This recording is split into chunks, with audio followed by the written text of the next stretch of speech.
Bueno, vamos a empezar ya en temática. Ya pues todos los que se han conectado saben que hoy vamos a estar hablando del abordaje quirúrgico del seno maxilar.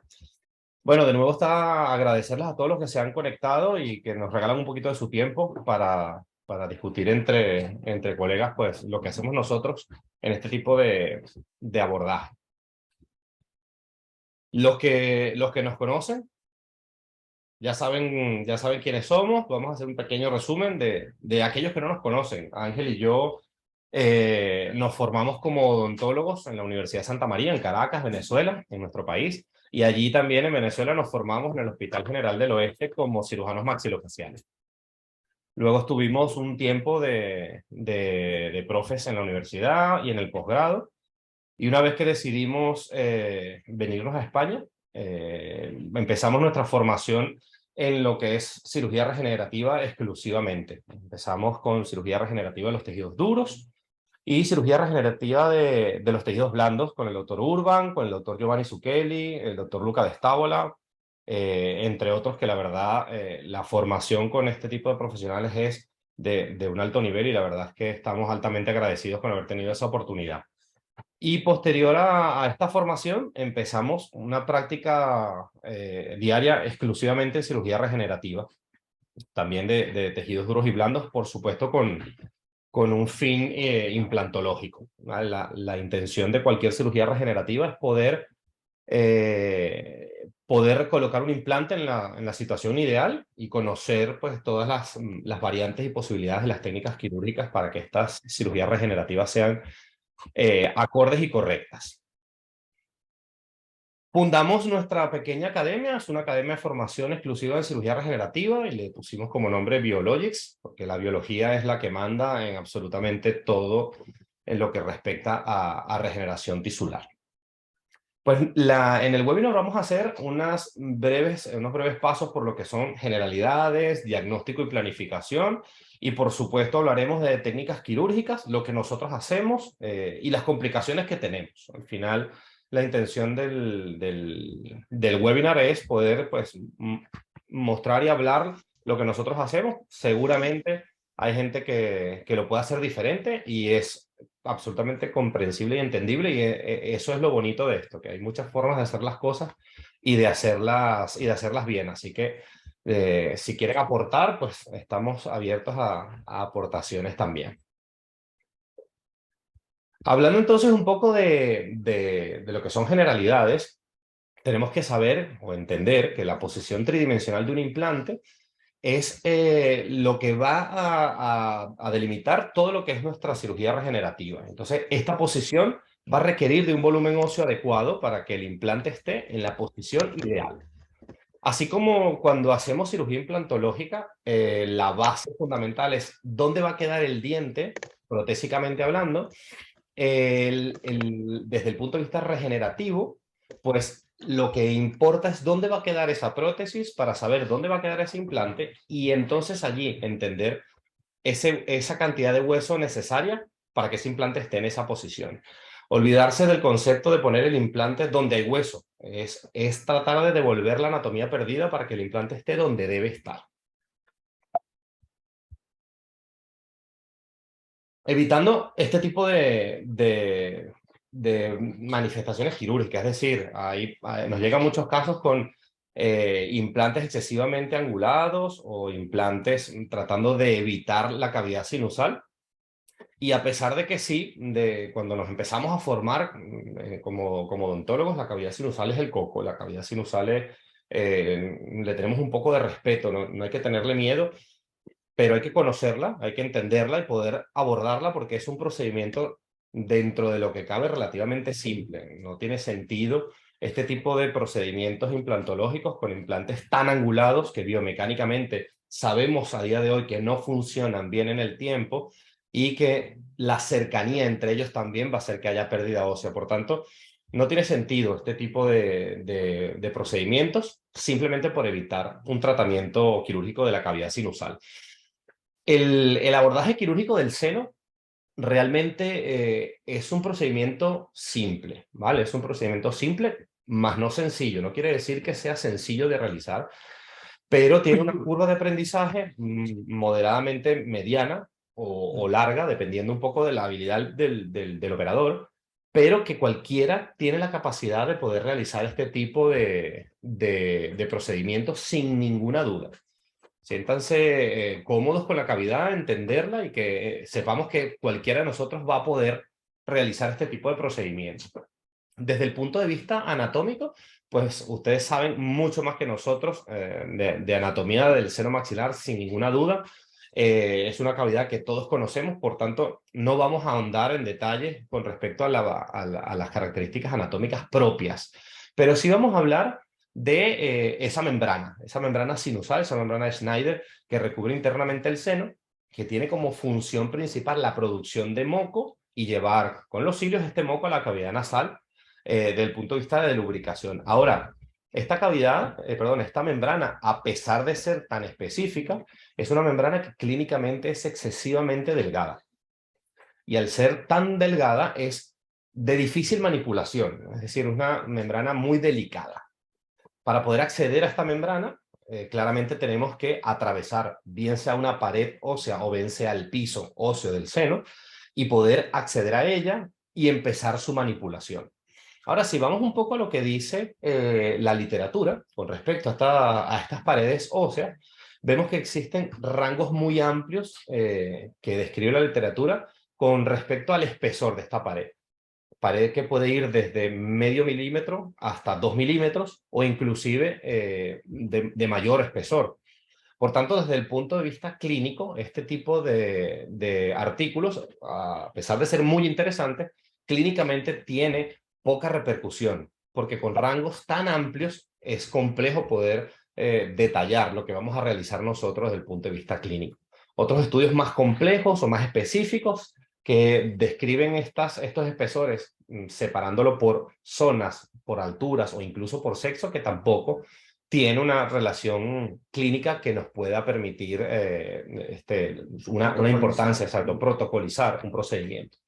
Ahora, desde el punto de vista vascular, sí hay una importancia clínica en lo que la literatura describe, y es la anastomosis que existe entre la arteria alveolar posterior superior y la infraorbitaria. Esta anastomosis tiene dos ramas, una anastomosis extraósea, que pudiese no tener una repercusión a la hora del abordaje, pero hay una anastomosis intraósea que sí tiene una repercusión importante a la hora de la valoración clínica. En los estudios sistemáticos de la literatura describen que esta anastomosis se presenta en el 100% de los casos. Es decir, que si ya sabemos que está presente siempre, pues lo que nosotros necesitamos ahora es ubicarla, buscarla y con ello poder planificar nuestro plan de tratamiento en base a que esta arteria siempre va a estar presente en nuestros casos. Ahora, esta arteria puede estar presente ubicada, apoyada sobre la cara interna de la pared, como en la imagen de la izquierda, apoyada en la cara externa de la pared lateral del seno o incluida dentro de la pared, como ven aquí. En esta imagen de la derecha es el caso más complejo desde el punto de vista de planificación de la cirugía. ¿Por qué? Porque como en algún caso que nos ha llegado, vemos cómo la arteria circula exactamente dentro de la propia pared sinusal. Y esta pared sinusal, esta arteria incluida dentro de la propia pared, complica bastante más el procedimiento.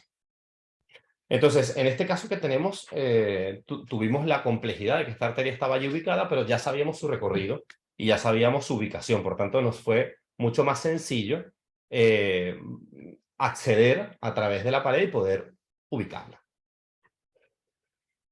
Desde el punto de vista de lo que ocurre cuando perdemos un diente, muchas veces hemos observado, tanto en videos esquemáticos como hemos visto en nuestros propios pacientes, que al perder un diente, claramente hay una pérdida de la morfología ósea que existía antes de esta pérdida dental. Hemos hablado mucho y nos han hablado mucho de la neumatización sinusal. Sin embargo, esta neumatización sinusal no es lo único que ocurre. En la literatura se describe que puede ocurrir una exclusiva, un exclusivo descenso del piso del seno, como puede ocurrir también cambios morfológicos verticales y horizontales en el propio, en la propia región alveolar, en el hueso alveolar, o combinación de defectos, de una neumatización con una pérdida ósea a nivel vertical de la cresta alveolar. Y esto debemos nosotros analizarlo. Esto es lo que nosotros debemos analizar en profundidad. Por eso, a pesar de que la literatura es altamente importante al momento del estudio, nosotros les recordamos que siempre tenemos que evaluar a nuestros pacientes individualmente. Es decir, cada caso es un mundo completamente diferente, aunque vayamos a realizar exactamente el mismo procedimiento. Y esta valoración debe ser en el momento ideal con el paciente. Único paciente, una única valoración. De manera que podamos lograr un diagnóstico correcto a través del análisis de la imagenología y poder analizar clínicamente las variaciones que puede presentar nuestro paciente. Y a pesar de que la cirugía de elevación de seno no deja de ser un procedimiento absolutamente óseo, es verdad que nuestro paciente tiene manifestaciones clínicas que pueden limitar, condicionar o incluso evitar la necesidad de una elevación sinusal. Todos estos son casos que nos han referido y casos que incluso hemos contrarreferido, porque, por ejemplo, abajo a la izquierda ven un paciente que nos mandan para elevación de seno, pero es que luego no hay espacio protésico. Si no hay espacio protésico, por mucho que hagas una elevación de seno, por mucho que pongas un implante, que anatómicamente no va a tener la separación ideal entre los dientes, si no podemos poner la prótesis y no podemos poner el implante, pues claramente no tiene sentido hacer una elevación sinusal. Otros casos, como por ejemplo el paciente que viene déntulo, es un paciente que nos refieren para elevación sinusal bilateral, pero que desde el punto de vista protésico le iban a realizar una sobredentadura sobre 4 implantes, por tanto, tampoco tiene sentido, ya que la ubicación de los implantes era posible sin la necesidad de una elevación sinusal. O casos como el que ven abajo o el que ven arriba a la izquierda, que son casos que además de necesitar una cirugía de elevación de seno, también tienen un componente de necesidad de cirugía regenerativa, en este caso horizontal. Siempre nos vamos a apoyar claramente con el estudio tomográfico, ya que es el estudio de excelencia para poder analizar este tipo de efectos. Esto nos va a permitir analizar el paciente y en este caso el seno maxilar en los 3 planos, axial, coronal, sagital, y poder realmente analizar al paciente en un todo. Aquí pueden ver diferentes cortes y cómo a lo mejor en algún corte podemos no ver alguna alteración, pero por ejemplo aquí podemos ver una perforación. Entonces, planificar este tipo de procedimiento en 2D, es decir, en una panorámica, no solo planificar mal, es iatrogenia.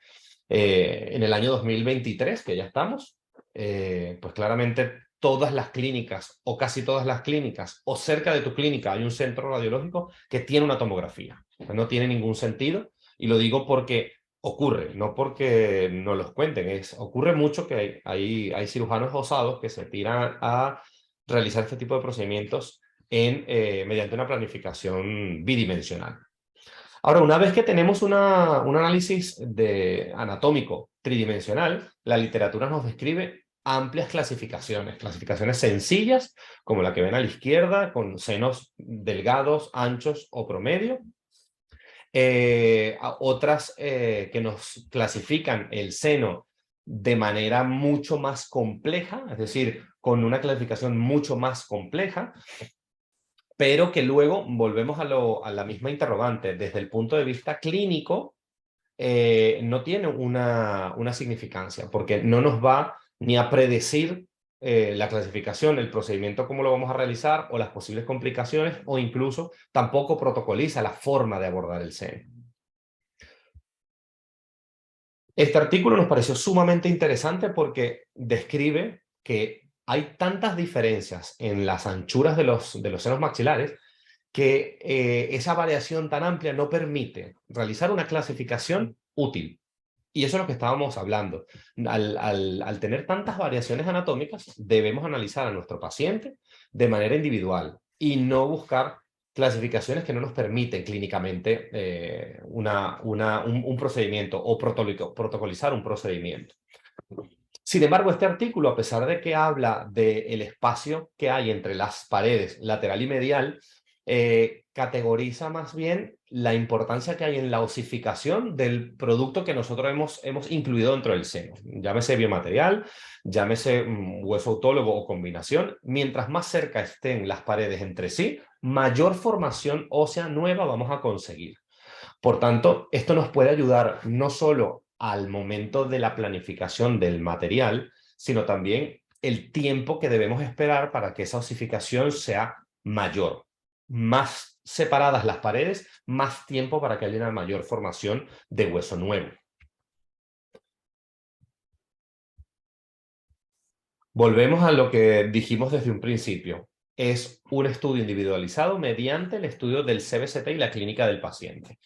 Esto nos permite ver lo normal, pero también las variaciones anatómicas o las variaciones que se puedan presentar en esta cavidad. Variaciones que pueden ser patológicas, como lesiones ocupativas de espacio, tumores o quistes, o acúmulos en el seno de moco, y saber cómo o hacia dónde referir a nuestro paciente. Pero también podemos observar manifestaciones o cambios anatómicos fisiológicos, como son la presencia de septum y la categorización de esos septos, la ubicación, cómo transcurre este seno y la extensión del mismo, porque sabemos claramente que la presencia de esa variante anatómica va a condicionar y va a complicar un poco el abordaje quirúrgico del seno maxilar.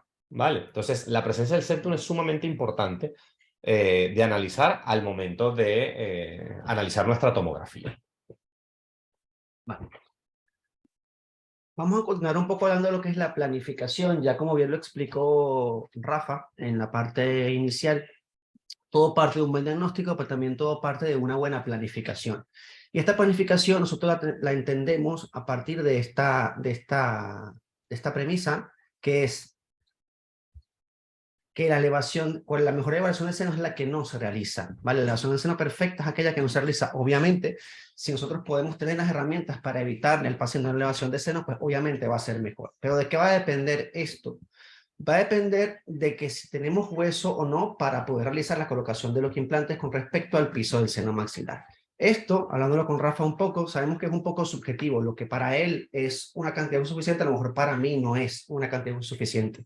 Y nos hemos dado cuenta que depende mucho de las herramientas con las que contemos o de la casa comercial de implantes con que manejemos.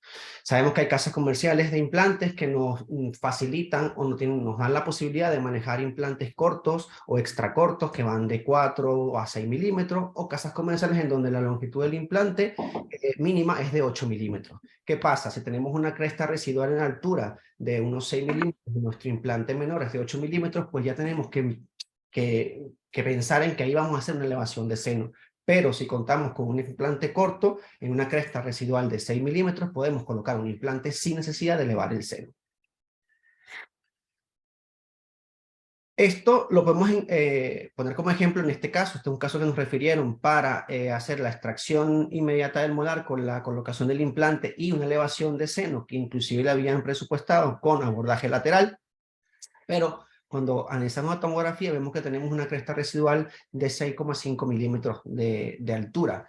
Nosotros contamos con la casa comercial, una de las casas comerciales que más manejamos es BTI, que nos ofrece esa posibilidad de poner un implante corto, ¿ok? Que en este caso, en la planificación virtual que hicimos, lo pudimos colocar sin la necesidad de realizar una elevación de seno ni transalveolar ni lateral.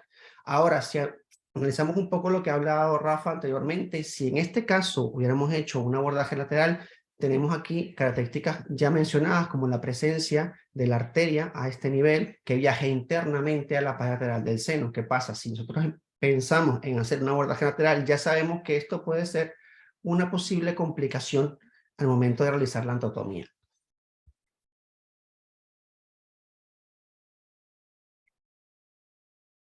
También es importante analizar el volumen óseo que nosotros ganamos al realizar la elevación de seno. Fíjense que en este caso fue una cresta residual bastante estrecha, de 3 milímetros de altura, como máximo. No pusimos el implante inmediato, hicimos una elevación de seno con abordaje lateral y en un primer momento ganamos un volumen o una altura ósea medida en la tomografía en el postoperatorio inmediato de 12,3 milímetros. Sin embargo, vemos a los 6 meses una integración de ese injerto en esa cavidad, pero vemos que hemos perdido volumen en altura. Pasamos de 12,3 a 9,2. ¿Por qué es importante analizar esto? Porque también tenemos que ver qué implante vamos a elegir que nos permita colocar ese implante en ese hueso regenerado. Nosotros, creo que Rafa y yo nos formamos en la misma escuela, no colocamos aquí implantes cortos y a veces hacemos grandes elevaciones de seno, pero para la final colocar un implante de 8, de 10 milímetros o de 11, o sea, hacemos mucha elevación para realmente el implante, la longitud del implante que vamos a colocar posteriormente. Actualmente creo que estamos cada vez haciendo menos este tipo de elevaciones, pensando en cuál es lo mínimo que necesitamos para la colocación del implante.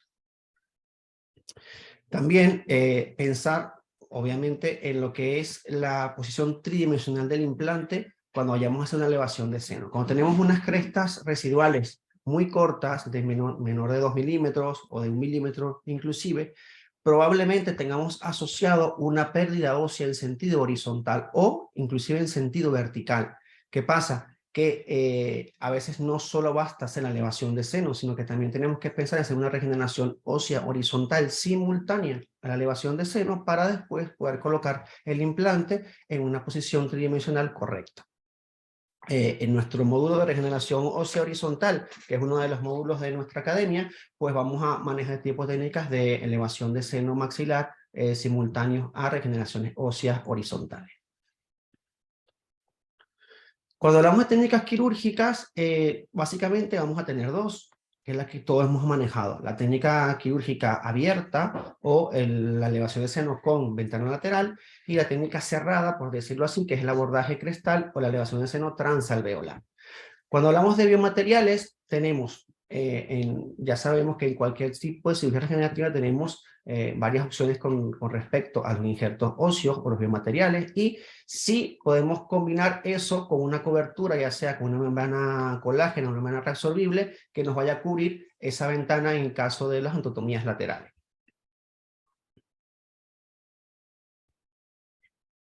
Como habíamos hablado anteriormente, nosotros contamos en cirugía regenerativa con diversas opciones en biomateriales, que van desde el hueso autólogo, ¿okay?, hasta hasta sustitutos óseos como los senoinjertos, como los aloinjertos, o materiales aloplásticos que podemos combinar o no con factores de crecimiento tipo PRP o PRGF, ¿vale? Siempre y cuando podemos manejar estos biomateriales conociendo las características individuales de cada biomaterial con respecto a la osteogenicidad, osteoconducción y osteoinducción, que nos van a permitir ser más predecibles en la regeneración. En el curso también ahondamos mucho en lo que es las características individuales de cada biomaterial y qué aporte nos da cada uno de ellos. En la elevación de seno podemos discutir cuál es el mejor biomaterial. ¿Qué estamos buscando cuando elevamos un seno? ¿Solamente mantener volumen o solamente formar un hueso nuevo de mejor calidad? Creo que esto no difiere la elevación de seno con la cirugía regenerativa convencional, ¿vale? Siempre el hueso autólogo, ya esto lo vemos en la literatura, va a demostrar el mejor comportamiento osteogénico, que nos va a su vez a dar mejor calidad de la neoformación ósea. Ese biomaterial, hueso autólogo, lo podemos combinar con diferentes biomateriales o inclusive con factores de crecimiento, que lo único aporte que nos van a dar es que van a mejorar en una primera fase la vascularización. Obviamente nos va a reducir un poco la parte inflamatoria y nos va a aportar esa inmunidad que nos va a prevenir una futura complicación. ¿Ok? Pero ¿qué pasa con las elevaciones de seno? Que a veces en elevaciones de seno muy grandes necesitaríamos mucha cantidad de hueso autólogo que nos va a obligar a ir a otra área quirúrgica para obtener ese hueso autólogo. Una de las cosas que hemos aprendido en los cursos de regeneración ósea e inclusive visto en la literatura es que el seno maxilar tiene la ventaja de que es una cavidad muy contenida. Es un defecto, por decirlo así, de 5 paredes, en donde la membrana sinusal cuenta como una pared. ¿Qué pasa con esa membrana sinusal? Que es altamente osteogénica. Es decir, Al tener un defecto contenido, ese coágulo que se forma en la cirugía es, lo que es el principal precursor de la formación ósea. De allí que hay muchos artículos en literatura, inclusive hay una revisión sistemática que habla de esas elevaciones de seno que se hacen sin injerto óseo. Obviamente depende mucho de la clasificación y de lo que les habló Rafa, de la cercanía de la pared, pero ahora cada vez más estamos haciendo elevaciones de senos sin colocar biomaterial. ¿Por qué? Porque nos hemos dado cuenta de que en un postoperatorio a los 6-9 meses ya hay formación de hueso siempre y cuando ese coágulo que está dentro del seno maxilar se conserve.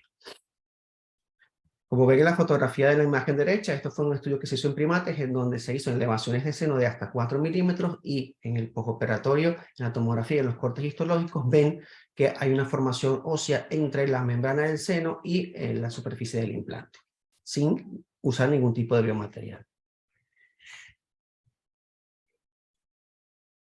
Continuando con las técnicas quirúrgicas, yo les voy a hablar un poco ahora de lo que son las indicaciones de cada una de ellas y después Rafa les hablará de la anatomía lateral. Cuando hablamos de las indicaciones, creo que eso está muy estandarizado en la literatura, sobre todo en los libros, en qué casos realiza la elevación de seno. Partimos de que en restricciones moderadas, en que estas residuales de 8 o 10 milímetros de altura, yo creo que hoy en día nadie hace una elevación de seno, una resorción moderada o una altura de cresta de 8 a 10 milímetros. ¿Okay? Ahora, si tenemos crestas óseas residuales entre 4 y 6 milímetros, podemos realizar, dependiendo obviamente de la casa comercial que manejemos, una elevación de seno transalveolar o crestal, más la colocación obviamente del implante inmediato. Y cuando ya son crestas óseas residuales que son menores de 3 milímetros, pues lo ideal sería hacer una elevación de seno con abordaje lateral.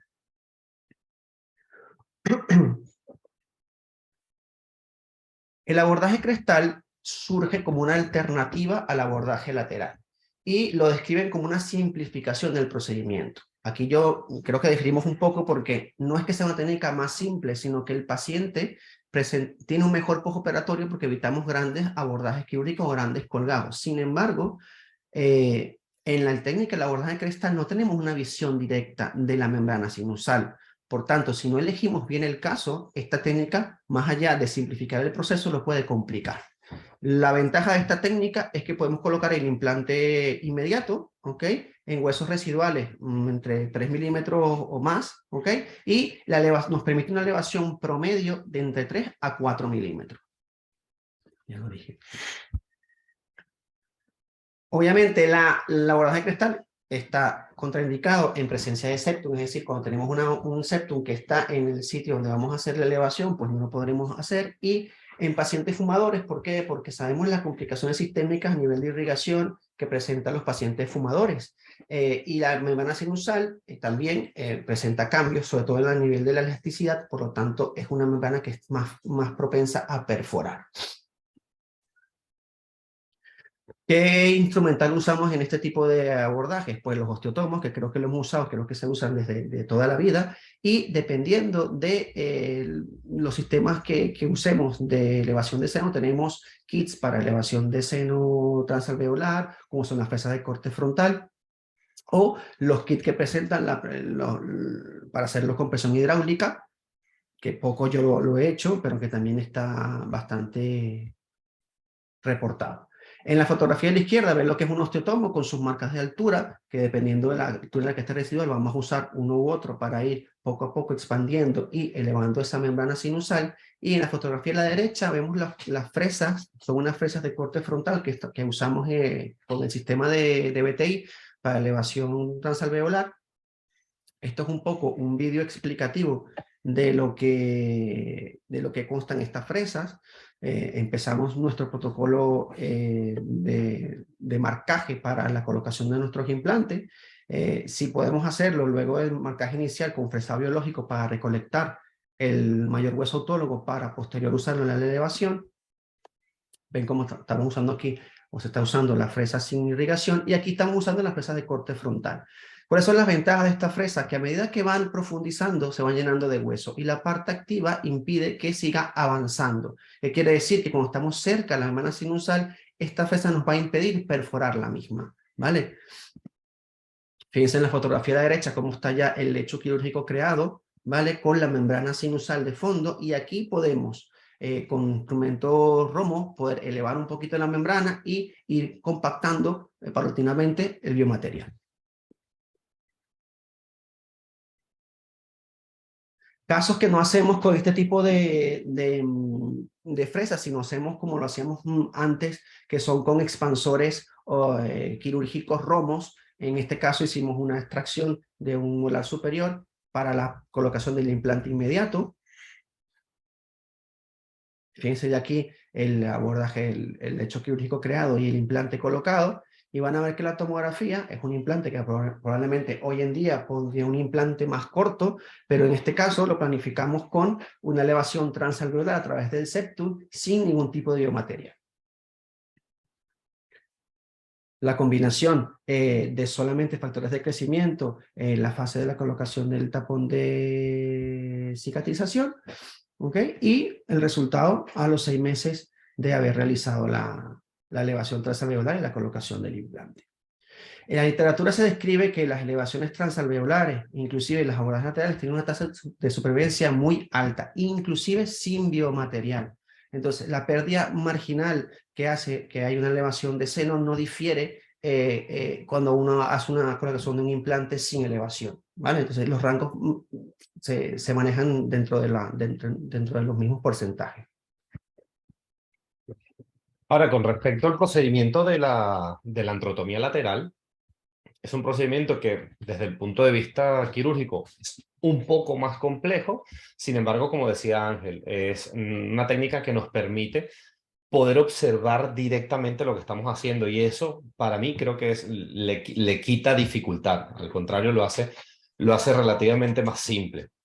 La técnica de elevación sinusal con ventana lateral consta de realizar una osteotomía en la propia pared lateral para poder conseguir el acceso a esta zona. Esta ventana o este acceso lo realizamos o se puede realizar bien sea con fresas, bien sea con kits específicos para elevación sinusal o mediante el uso de motores específicos de ultrasonido para poder acceder a la cavidad realizando esta ventana, como por ejemplo los periosurgeries. Y una vez accediendo a ella, poder separar la membrana, levantarla, creando una cavidad para el posterior material o biomaterial que hayamos elegido con anterioridad, rellenar la cavidad en su totalidad, realizar el sellado si es que esto lo amerita, que también es relativo y podemos discutirlo, y esperar el tiempo de osificación. Al igual que en una cirugía regenerativa, de 6 a 9 meses se forma el nuevo hueso para poder colocar un implante en la posición ideal. A día de hoy, prácticamente, ¿verdad, Ángel? En casi todas las elevaciones de seno hacemos los procedimientos con estas dos piezas, ¿verdad? O sea, bien sea con el kit de elevación sinusal que ven a la izquierda, que es un kit que aquí en España lo lleva la casa Sanigía, o con el piezo surgery. Depende un poco de la extensión, de qué vamos a hacer con la pared, si la necesitamos o por el contrario no la necesitamos, pero a día de hoy prácticamente hacemos el 100% del procedimiento con estas dos kits, con el kit de elevación sinusal, que es el que están viendo ahora. Es un kit que nos permite realizar un marcaje de la osteotomía mediante el uso de una trefina milimetrada y con topes, que va a permitirnos delimitar esta futura ventana y posteriormente con las fresas de diamante de corte frontal ir profundizando a medida que vayamos avanzando con topes que también nos permiten detenernos antes de poder entrar en contacto con la membrana. Y aquí pueden ver el lecho, una vez realizada la osteotomía, como ya tenemos contacto con la membrana sinusal y esta está completamente intacta. Ahora, con este instrumento, lo que vamos a hacer es entrar en contacto con ese borde de la ventana, nunca presionando la membrana directamente, sino al generar la presión contra el borde, este instrumento, por su anatomía, avanza ligeramente dentro del seno, milímetro, milímetro y medio, depende un poco de la anatomía del instrumento, y al mismo tiempo va a ir separando poco a poco toda la periferia. Es importante entender que hay que separar toda la periferia y no solo el piso o las paredes. Hay que incluso separar parte de la porción superior y posterior. Este instrumento, si lo ven aquí en un corte, en el corte axial, perdón, en el corte coronal, ven cómo él va avanzando a medida que vamos presionando la pared. Y lo mismo vamos a realizar cuando utilicemos las curetas o las cucharitas de seno. Contacto íntimo y directo con la pared ósea.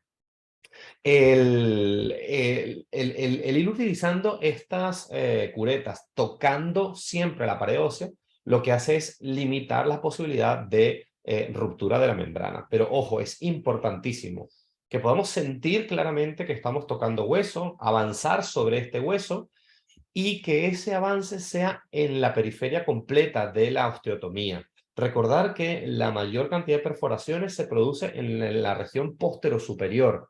Entonces, es una zona que dejamos un poco al margen al momento de hacer la elevación porque nosotros queremos elevar es el piso de esta membrana para poder garantizar el espacio. Ahora, una vez delimitada esta separación de la membrana, ya podemos con mayor facilidad manipularla. Y aquí vemos cómo ella va a ir cediendo cada vez más y poder poco a poco generar esa cavidad para que el biomaterial pueda entrar con mayor facilidad. Ahora, es importante generar una cavidad libre de tensiones de la membrana, porque al momento de nosotros tener la cavidad y empezar a incluir el biomaterial, dejamos de tener visión directa sobre la membrana. Aquí vemos un poco si la extensión de la elevación sinusal es mayor, podemos hacer bien sea una ventana de mayor tamaño o dos ventanas y hacer la elevación exactamente igual. Ahora, cuando vamos a colocar el biomaterial, es altamente importante que entendamos que ese biomaterial debe ser colocado de manera lenta y progresiva, porque fíjense que en este momento ya tenemos una membrana completamente suelta, separada de las paredes óseas que la delimitaban, y ahora ella es capaz de flexionar hacia adentro. Pero si nosotros incluimos el biomaterial de forma brusca, podemos incurrir en lesión de la propia membrana. Por eso siempre recomendamos incluir el biomaterial que hayamos elegido anteriormente de manera lenta y progresiva. Uno, para no lacerar o no romper la membrana, que no vamos a poder observar esta ruptura. Y otra, que nos permita llegar hasta la porción más medial. Es sumamente importante que podamos llegar a esta porción medial porque así vamos a garantizar que al momento de la colocación del implante, este esté completamente rodeado de hueso. Y aquí vemos en una vista intrasinusal cómo la cavidad completamente está llena de ese biomaterial. Otra de las cosas importantes que hacemos cuando realizamos la técnica de abordaje lateral es que una vez realizada la osteotomía y una vez separada completamente la membrana, indicamos al paciente respirar levemente por la nariz. Y esto nos va a permitir que fisiológicamente tengamos un movimiento natural de la membrana.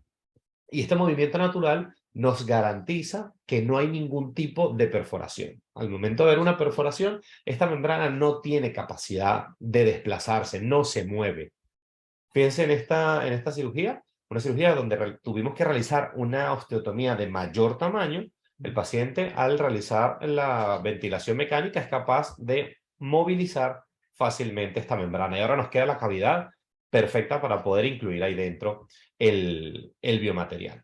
Cuando hacemos los cursos, hacemos un énfasis importante en poder observar esto, ya que en el paciente en directo, en la cirugía que hacemos en directo, los alumnos pueden ver lo que estamos realizando nosotros en el quirófano y así poder observar claramente lo que es la movilidad de esa membrana.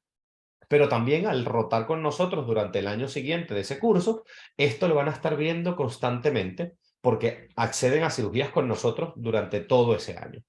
Y aquí vemos casos donde hemos podido incluir o sea, colocar el implante dental sin necesidad de la utilización de ningún tipo de biomaterial. Una membrana que se ha comportado de manera muy cómoda y eficiente.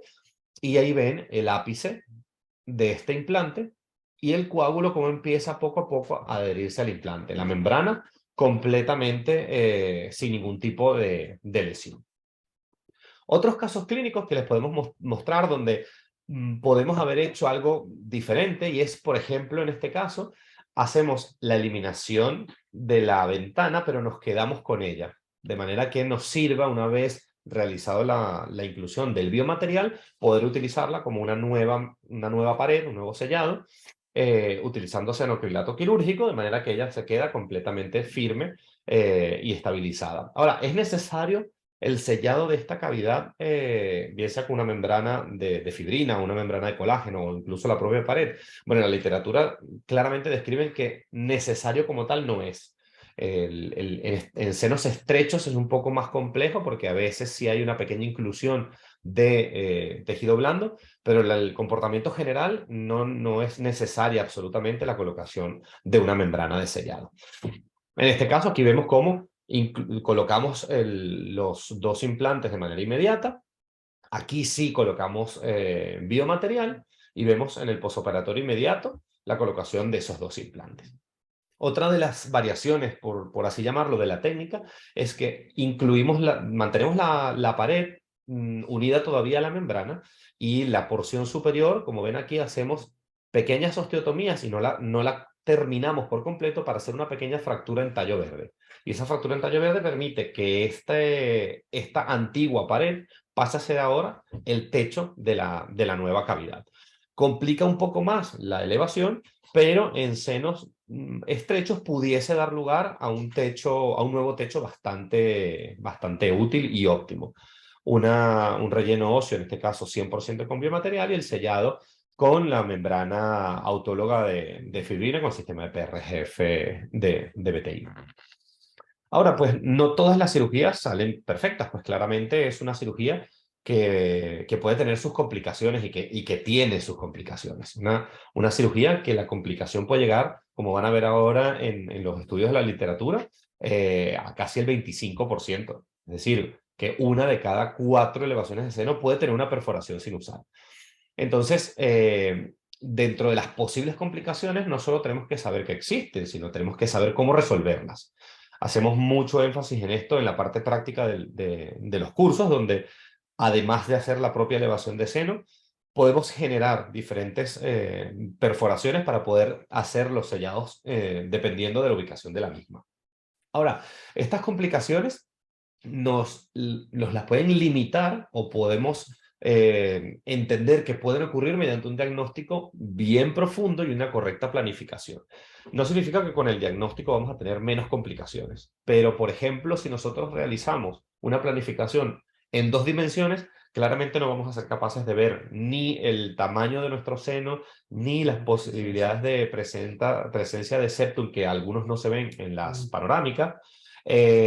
Por supuesto, la presencia de la arteria no la vamos a poder observar. Entonces, si hacemos un diagnóstico bien realizado y una correcta planificación, podemos limitar las complicaciones o, si las tenemos, tener ya planificado el material que vamos a necesitar para resolver esas complicaciones. Estas pueden ser tanto durante la cirugía como después, ¿vale? Si nosotros, por ejemplo, quisiéramos sellar una perforación de la membrana con una membrana colágena, pues tenemos que planificarlo y tenerla a la mano. O con una membrana de fibrina, tenemos que haberlo planificado con anterioridad y poder hacer la toma sanguínea y preparar la membrana de fibrina antes de que esta perforación ocurra. Dentro de las complicaciones transoperatorias más comunes, pues claramente hemorragia, y pasa muchísimo y al final lo que hace es que sea más complejo poder observar bien la membrana que estamos elevando o que estamos separando, y esto puede ayudar a que esa perforación, que es muy común, pueda ser mucho más común. Otra de las complicaciones que nos han presentado, este es un caso que nos enviaron a la Clínica Ávila. Allí lo mandaron fue para rehabilitar. Es un caso que nos enviaron para rehabilitación protésica, y ahí nos dimos cuenta que el paciente tenía incluido dentro del seno otro implante. Es decir, el paciente no lo sabía, pero le pusieron un implante, posiblemente en ese mismo momento ese implante se fue dentro del seno, y la decisión del cirujano fue colocar un nuevo implante y no decirle al paciente, ojo, que es aquí lo complicado. ¿Por qué no le quitaron ese implante que se fue al seno, que a todos nos puede pasar? Posiblemente por falta de conocimiento del abordaje quirúrgico de esta cavidad. Complicó mucho más el tener que buscarlo después, claramente. Y dentro de las complicaciones posoperatorias, pues claramente la hemorragia sigue siendo una de las posibles complicaciones y una posible infección. Esta infección también puede disminuir si nosotros, al no utilizar biomaterial, y eso lo explicamos muy bien en los cursos.